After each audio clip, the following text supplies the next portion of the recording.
One of the people in the airport at the time of the shootings is a doctor from Perrysburg. Dr. Jay Nielsen was in Terminal 1, was just one terminal away from the shooting and witnessed that chaos after those shots were fired. 13 ABC's Senna Ora live with his exclusive story tonight. Senna? Well, Bill, Dr. Nielsen just arrived home this morning. He had just wrapped up a mission trip in Haiti when he arrived at the Fort Lauderdale airport. He says watching and helping panicked people there is something he'll never forget.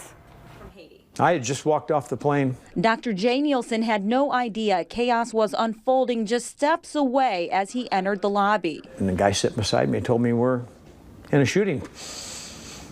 And it took us a while to digest that we're talking right now, right here, in the next terminal over. Nielsen was headed back home to Perrysburg after helping rebuild houses in Haiti through the foundation he and his wife Jan run called Missions International of America. She was at home at the time of the shooting. He didn't really know what was happening, so I was feeding him information. So I kept sending him more text, and he stopped answering. And that's when I got a little concerned. Dr. Nielsen says a loud noise, which many assumed was another gunshot, sent folks in his terminal running out. Everybody ran, and my natural response, being an ER doc all of my life, is I tend to take action, and I sat and I watched. I thought there was a possibility that there might be a shooter and he might come through, and at that time there were no police, and I thought if I saw a shooter I'd get behind something, see if I could jump him or something. Soon police flooded his terminal and ordered everyone to the ground. Every child was shuddering and shaking and sobbing, and that shuddering took 15 minutes to stop, and that crying took a half an hour.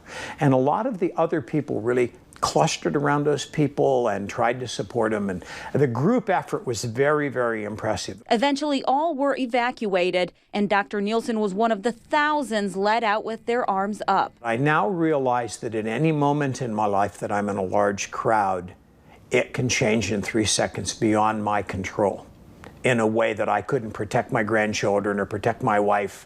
I realized that crowd control in this country is being irrevocably changed.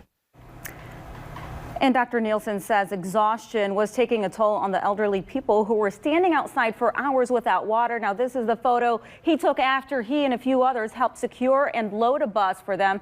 Even booking hotel rooms that night was a challenge because of those massive delays. Bill, back to you. Senora, thanks for that. We'll bring you updates on this deadly shooting at the Fort Lauderdale airport, both on air and online at 13abc.com.